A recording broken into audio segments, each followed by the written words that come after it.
Yeah.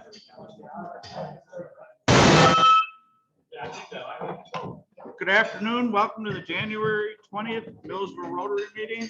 Please silence your cell phones as Aaron Andrews leads us in the prayer, pledge, and four-way test. Let us pray. Dear Lord, we ask that you guide us and direct our club as leaders in our actions. Grant that each of us may feel our responsibility to Rotary, to our communities, to our country, and indeed to all the countries and people. Bless our fellowship today and bless the food and nourishment of our bodies. In your service, amen. I pledge allegiance to the flag of the United States of America and to the republic for which it stands, one nation, under God, indivisible, with liberty and justice for all. The four-way test first. Is the truth. Second. Is the fair all concerned. Third. Will it build goodwill and better friendships? Fourth. Will it be beneficial to all concerned? And fifth. Is it fun? Thank you, Aaron. Rotary members, as you sit down, don't forget the blue buckets for Alzheimer's research. Last week, we collected a whopping $66.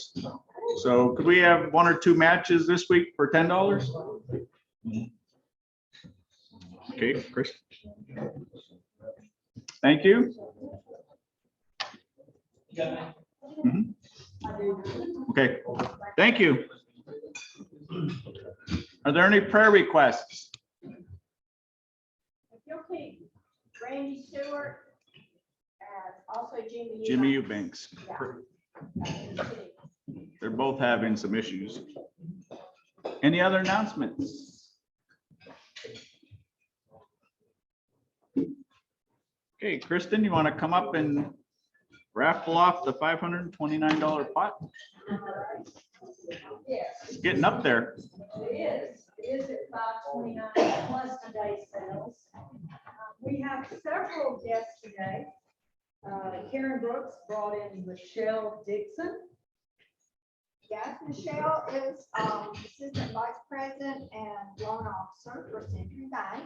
So help me welcome Michelle. Brett Montoy brought in Brady Dublin is my guest here today. He's finishing law student at Mercer Law as an extern at the Georgia College Legal Office. and Wendell Staten brought in. All right, I got Josefina over there, right? Say that right? You know Josefina? Fina's been at Georgia College for, 16 years. She's runs a budget office and is a real close personal friend. I'm glad to have her out today.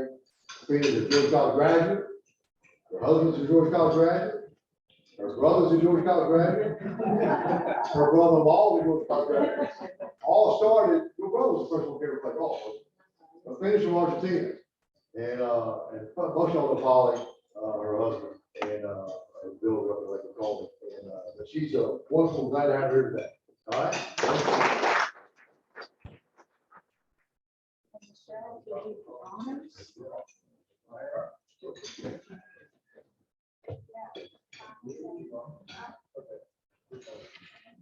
So we have 6720.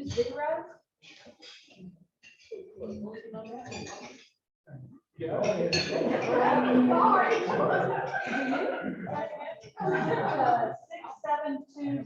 Yeah, I got it. Okay. Get up, yeah.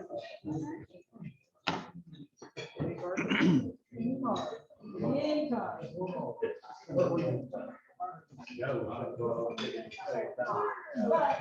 Close.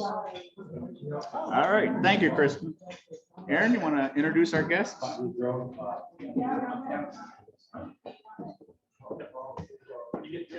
Okay. So today our guests are from Baldwin High School Career Academy. I'm expecting an awesome presentation today because I've heard them speak before.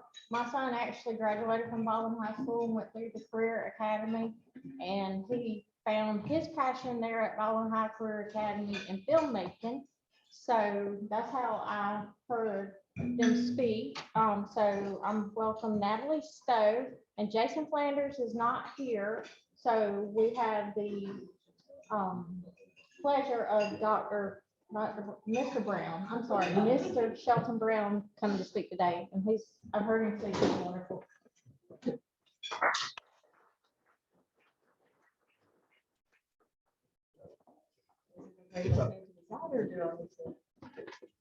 What do you prefer?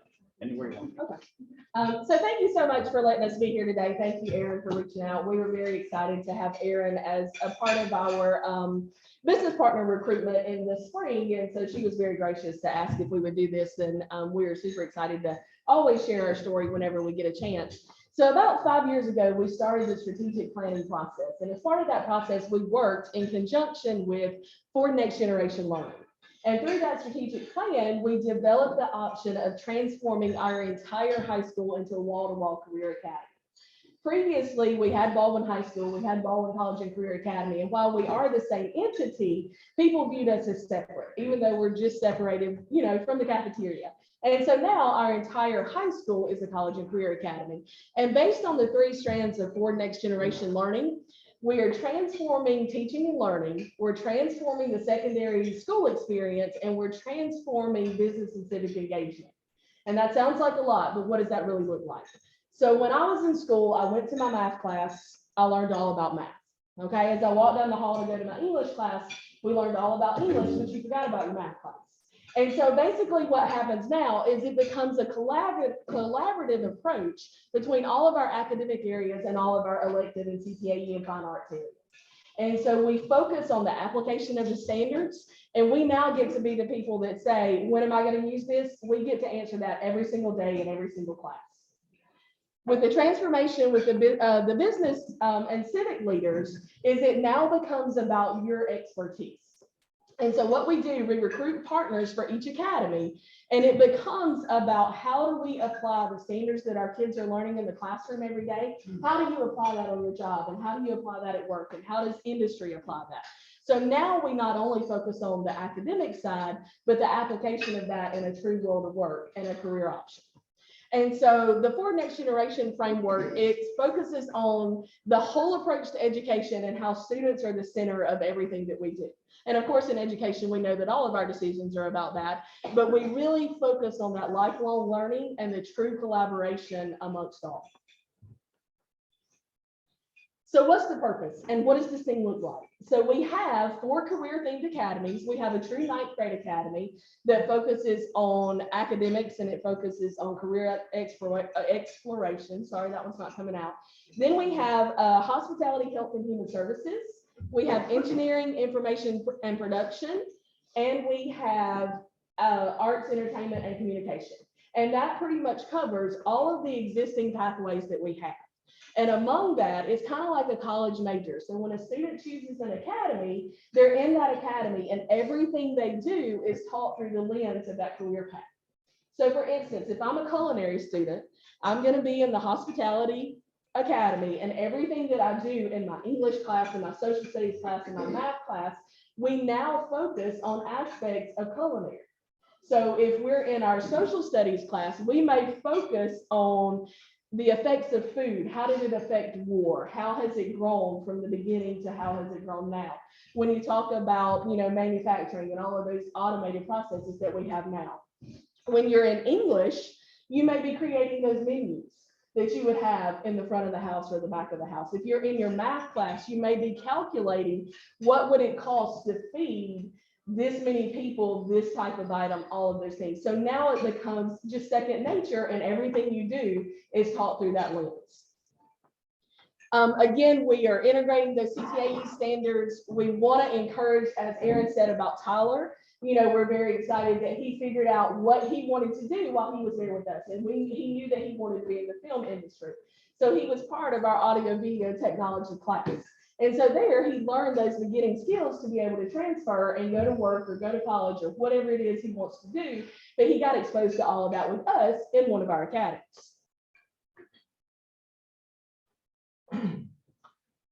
And I'm Shelton Brown. I'm the academy coach. And each year we try to focus on ensuring that when our students graduate, that they're prepared to be either employed, enrolled, or enlisted. Employed is going to the world of work, enrolled is in the post-secondary education opportunity, or enlisted into our armed forces. So in ninth grade, they do career exploration. Our focus in ninth grade is the youth science. It's a battery to help them understand their interests and their it's an interest survey, so they understand their strengths, their weaknesses, and where they would best align with our academies. We also have a career fair, career exploration, virtual job shadow opportunities in ninth grade. In 10th grade, we do career integration, and that allows them to explore the careers and to ask questions. Oftentimes, they do interviews of people in their respective careers that they would like to go to one day. Oftentimes, we discover that students have an idea of what a career is, but they don't really know what it is. And we don't want them to get all the way to college and then discover that this just might not be for me. We had a student a couple years ago that graduated that wanted to go into law. And when he came back, I said, well, how are your political science classes going? He said, do you know how much you have to read in political science classes? I said, yeah, you have to read a pretty good amount. He said, and guess what? I'm better at math, so I've moved to engineering. Well, we don't want them to have to get to college and spend money before they discover that this might not be best for me. So that's what the 10th grade. The 11th grade career application, so that allows our students to do job shadowing opportunities. The job shadow opportunities are 1 to 3 day events where the students go and shadow someone on various jobs and their various placements, so they would get an idea of what those careers look like.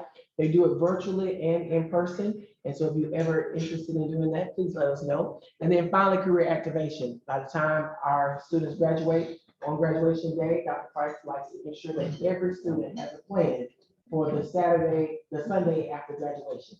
So they don't just walk across the stage and their family say, now what are you gonna do? And they say, I'll figure that out on Monday. No, you should know that before you walk across the stage. And so we make sure we have SAT, ACT preparation, college application, as well as job application, mock interviews, oratorical contests where they can develop their speaking skills and all those things within the academy to make sure that they're prepared for their next level.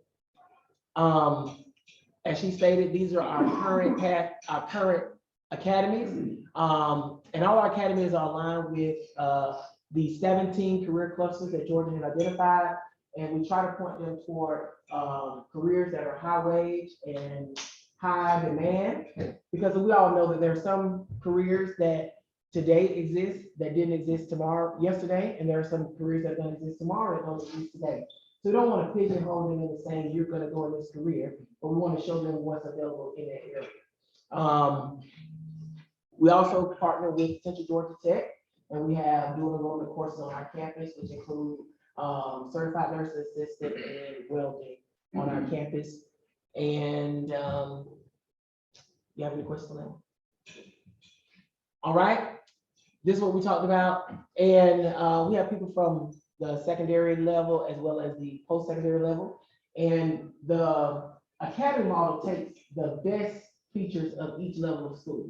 So when you think about elementary school, one of the best things about elementary school was the ability to build relationships with your teacher. You had the same teacher all day. And so they got to know you, they knew your siblings, they knew your parents.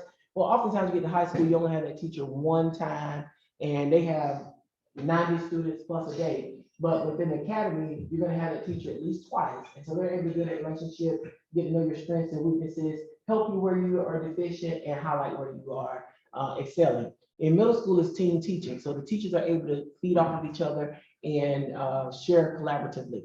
Well, within our academies, that's what Ms. Stowe alluded to, that our arts academy, they teach a lot of things through the lens of arts. When it comes to American literature, they spend a lot of time with the Great Gatsby, and they talk about the artistry of the Great Gatsby. They talk about the image of the Great Gatsby. They listen to the music of the time to get the students to understand. And then when we look at U.S. history along with American lit, then they talk about those same things from the art standpoint. And students are more engaged because this is what they really like. One of the funny things this week is I was in the geometry class, and they were talking about the Great Gatsby. They were talking about the geometric shapes of the 1920s and how they made light fixtures. And the teacher pulled up some of those light fixtures so that the students could then quantify those measurements of the triangles in that light fixture of the 1920s. And that's how those kids get connected to the literature, the history, the math, and the science. And then each academy has an administrator and a counselor dedicated to those students. So they'll follow those students from 10th grade through 12th grade. And with that builds capacity for the teacher, for the administrator and the counselor to know that student as well. So we see any deficiencies, any behavior issues, any absenteeism, we're able to be proactive and not reactive and make sure that they graduate on time and they're successful. And typically we're on a block schedule, so we're 4 by 4, which means the student spends about 85 minutes per semester per class with each teacher. In the 9th grade, it would look something like this: 9th grade literature, world history, health and PE, and NJRTC. And then Algebra 1, environmental science, tools for college success, and visual arts 1. A couple of years ago, Dr. Price, Mr. Flanders, so decided that a lot of times our 9th graders in transition to high school, they don't have the tools necessary to be successful. And it's just a time of transition. So they implement their tools for college success. And I know you say, well, why don't they take that in 9th grade? Well, their tools for college success, it includes financial literacy, study skills, coping mechanisms, how to set goals, how to reach goals, how to seek help, how to format emails, how to check your emails frequently. And those skills that oftentimes we think that students automatically have, but we want to make sure that we don't overlook anyone that may not have those skills innately and make sure that they're ready for success at every level. Any questions? I have some questions. So, how many students are in the high school? Right now, 1,138. And how many children participate in this? We typically see, well, all students have the opportunity to participate school-wide. On the CTAE side, now, of course, with duplicate numbers, we typically see about 850 of those come through the CTAE side at some point. And are they tested? I heard you say they're tested in regards to their interest, do they have to have a certain GPA to get into the program? They do not. It is open to all students. The youth science assessment was actually developed by the state of Georgia, and it's that career aptitude test that an inventory that we've all taken 1,000 times. Right. But it's kind of based in a game format, so to speak. And there's about 8 different sections that the students go through and complete. And at the end of that assessment, it will tell them what their interest, where their interests are and where the strong interests lie. And it also gives them the aptitude. But then it goes through and it looks at careers and it looks at colleges and it would say, hey, you would be great at careers in this area. Probably not so good in careers in this area. And so it really plays to that combination of interests and aptitudes, not just, hey, I'm interested in this, or hey, I'm kind of good at this. And so, but as far as your sort of, the testing question, at the end of the pathway, all of our students have the option to take what we call an end of pathway assessment. Lots of, for our CNA folks, they can become certified CNAs once they leave us because we give that test. Same thing, some of our business students could take those Microsoft Office Specialist tests. So they can become certified in different areas of Microsoft before they left us. And so depending on the program, the tests are a little different. Our ABT kids will be able to take the Adobe certification test when they leave us. So they come out of high school with all of these credentials that are going to help them either in college or banking. Are y'all able to track where these what's happening to your students that have gone through this process and how they've done, maybe in school or in tech school or the military?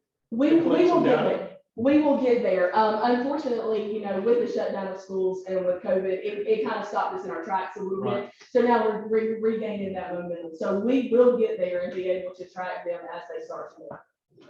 I was going to add that there are requirements from the state of Georgia for them to graduate from high school. So you still have 4 science, 4 math courses, 4 social studies, 4 English.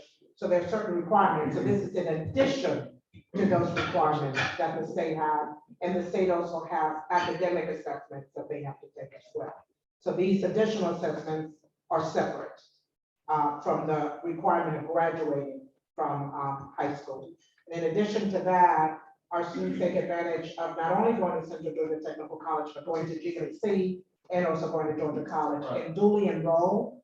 We have a number of students, especially at GMC and Central Georgia Technical College, that actually get their high school diploma and their associate's degree. And we're very proud of that. Well, I think that if we'd be really interested in the data on, is this helping the kids find a job, find a career, find some success, manage their money, kind of thing. That's it. Well, that's why I started the fact that I want to know what they are going to do after they Yeah, graduate, because we weren't tracking that. So I want to know whether you're going to college, and not whether you're going to college, which college are you going to? Are you going to to college? I'm going to work, where are you going to go to work? So we can contact your employer. So it's not just, I'm going to do this, they have to prove that that's where they're going. So the first step was to, what are they doing after they graduate from high school? And the next step is to track, how successful are they? When they leave us. Great question. Any other questions? Do you have any other careers on the horizon that you're gonna roll into this? Yes. Trades, I'm just throwing it out. Well, our work is based on the Perkins funding, and Perkins funding looks at the industry needs of the local community. And so right now, we just started our aviation program, which is unmanned drone, and hopefully we'll get a instructor really soon. And as that program will be up and running, we are going to be hiring engineering for our engineering pathway.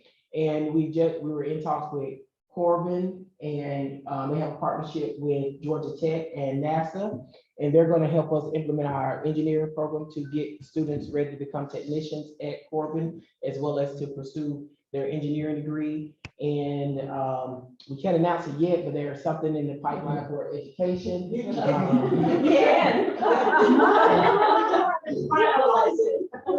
But I let Dr. Price talk about that. But what we try to do is assess our local needs and then come back and say, now what can we do as a high school to prepare our students to meet our local employment needs, as well as those who want to go off to post-secondary endeavors. And you can talk about the assessment that we do. How many of these kids, when they get through this program, actually go to college? We have, as of last year, 65% of our kids opted to go to college. And so, as Mr. Brown was saying, as part of that needs assessment with our federal funds and our Perkins funding, we do a needs assessment every 2 years. And we have to ensure that the programs that we offer meet the labor market meet the labor market needs, and to make sure that all of our programs are quality programs that do focus on those high wage, high skill, and high demand jobs. And so we're in the process of doing that now. We'll work through that in the spring, and we analyze the data from the Department of Labor. We've got, a team of about 20 of us that sit down, business leaders, education leaders, and look at, okay, these are the pathway offerings that we have. Where do we need to make adjustments? Where's the employment declining? Where's our enrollment declining? And we're constantly building based on those labor market trends. So one of the areas that we've identified is the teacher pipeline. We have a significant teacher shortage, not only in Georgia, but in the entire country. And so we have an incredible teacher preparation program at Georgia College, but when those students graduate, they go back to Atlanta. And so we don't get the benefit of what Georgia College is offering. So we've decided to partner with Georgia College, Central Georgia Technical College, and we're going to be pulling in GMC into that mix to create our own teaching as a profession pathway. Where the students will be taking high school courses, learning what it's like to be a teacher, but also taking those foundational courses through dual enrollment, and eventually be able to transfer to Georgia College. So we're growing our own. Instead of being reactive, we're being proactive. And so we would then guarantee those students a job in our school district or in any of our schools in the area. But we want them to stay here in Central Georgia. And so we decided that we're going to grow our own. So we have about 20, 25 students now in that pathway. And so we're in the process of finalizing those agreements. We got to bring GMC to the table and talk about that. The University System of Georgia has already approved what we're doing, so it's just working out of the details before we can officially announce it. But that's what we do. We look at our labor market, where the needs are, and then we put those pathways into place. I don't want to speak for you, but I know where you were going with that question, and, so I guess. That's stuff you guys. So I don't know, I can't remember if it's up there or not, but we know that not everybody is a four-year college-free person. And we do have a shortfall of people going into the plumbing and heating and air and, you know, those kind of jobs.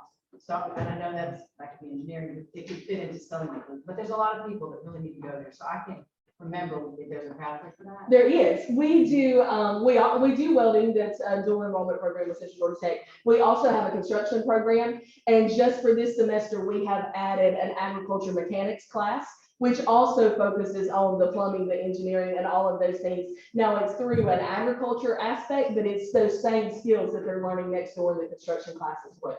And so we do have those. Are you helping these kids not just learn how to do plumbing, electrical, but to teach them how to start a business and run a business? Absolutely. Absolutely. That's great. Fantastic. And, you know, when we talk about classes and we talk about careers, that's a great point. You know, and we always use this example. We have kids that want to go into healthcare, but all they focus on is a doctor or a nurse. Well, you know, there's thousands of jobs out there in healthcare, whether it's the IT folks or the HVAC folks or any of those people. And so we try to expose them through a wide range of opportunities that may fall under that healthcare umbrella, but it's not necessarily the traditional job that you think of when healthcare comes to mind. Right, and the beauty, I think, of the youth science assessment is that it will tell you, here are the careers, so that they get exposed to a range and not just limit the vision to a doctor and a nurse, in healthcare. You said there was roughly 800 or so in the 1,100 that are in this side of the county, and you're tracking those people. What about the other that graduate that choose not to go this path? Are you tracking those? We're tracking every. You are tracking I every. drive them crazy. Every single time. I mean, that's good. That's what I was wondering. And that 300 that are not in our program, we share them with Georgia College, early college, and then some of them are what we call advanced academics. So they are the ones who take the dual enrollment off campus. And so since they take dual enrollment off campus, they don't participate in our Walla Walla Academy on campus. And we also have the Senate Bill 2 that we should be rolling out in August, which is another program that's going to meet some of the more immediate needs in our community, where students will be able to take their core classes in 9th and 10th grade, and then get 2 TCCs or an associate's degree and graduate from high school, as well as with those TCCs and enter the world of work for those high skill, high wage, high demand careers. And that's a partnership, well, that was written in the Senate Bill 2 in partnership with the technical college system. Norris, with your tracking, how long have y'all been doing it? And what can you tell us about what you track and the success or non-success of the kids?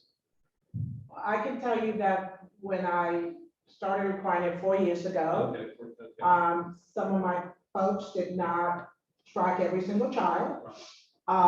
So we had a nice meeting where I mean all, so we started tracking all kids, then COVID hit. Right. And so we've lost that opportunity. So I cannot tell you at this time the success rate. We know that every child had a place that they were going to go to work, a college, whether it be a junior college, a technical college, or 4-year college, or they went into the military. We could probably go back and track the college kids and probably the kids that went into the military and see if they're still enlisted or if they're still enrolled. But COVID has taken our attention away from the main thing. Are other school systems, is every school system doing this? I don't know, but my focus is on our kids. Well, thank you. I don't know what anybody else does, probably not. I mean, but, you know, I tell them, the economic development of this community is dependent on having We a need people successful with school critical district. thinking and some. Yeah, so you gotta have that, and I don't want kids to go graduate from high school, you'll sit on the porch or hang out on the streets. We're not gonna do that. That's not gonna serve us well. So, I can't go and knock on doors. If I don't know where you are, Right, because of sure. COVID. Sure. But once it's over, believe me, we'll be knocking on doors. So if you tell me you're gonna go to work and we find out you're not, we're gonna go after you and we're gonna figure out what you're gonna do. But you're not gonna hang out on the street. So that's the part. But COVID, the last 18 months. Yeah. We just haven't been successful. And so we've lost some kids. I can tell you that graduating from high school and I'm not doing a thing.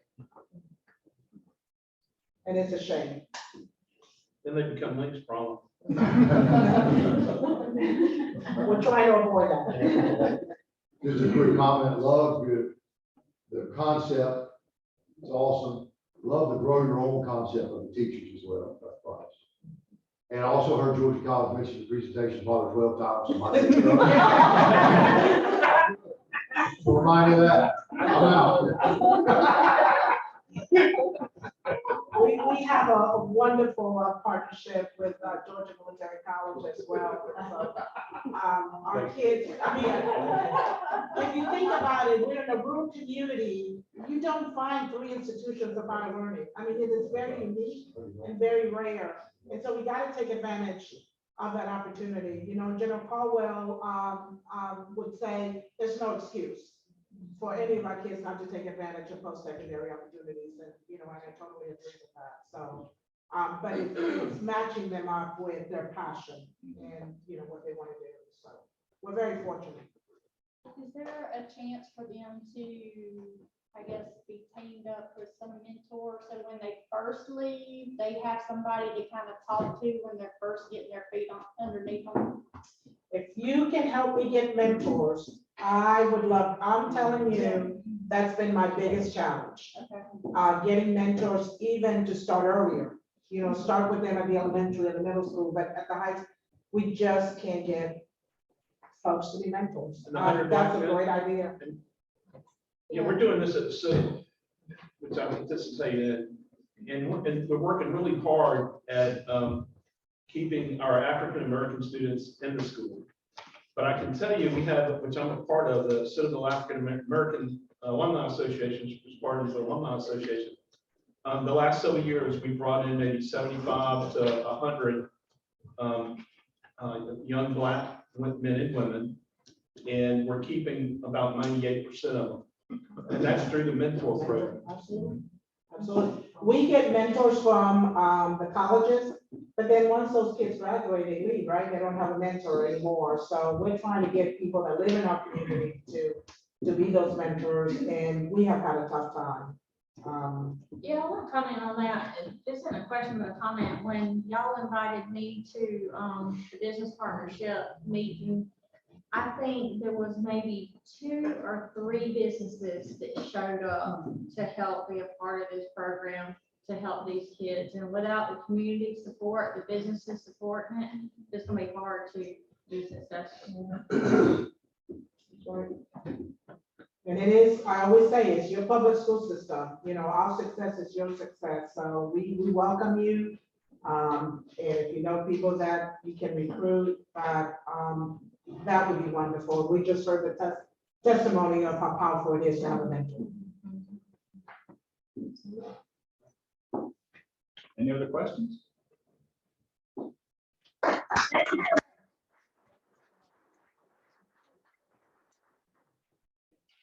Any other announcements? Michelle, Brandon, and Fina, thank you for joining us. Welcome back anytime. And with that, we're adjourned.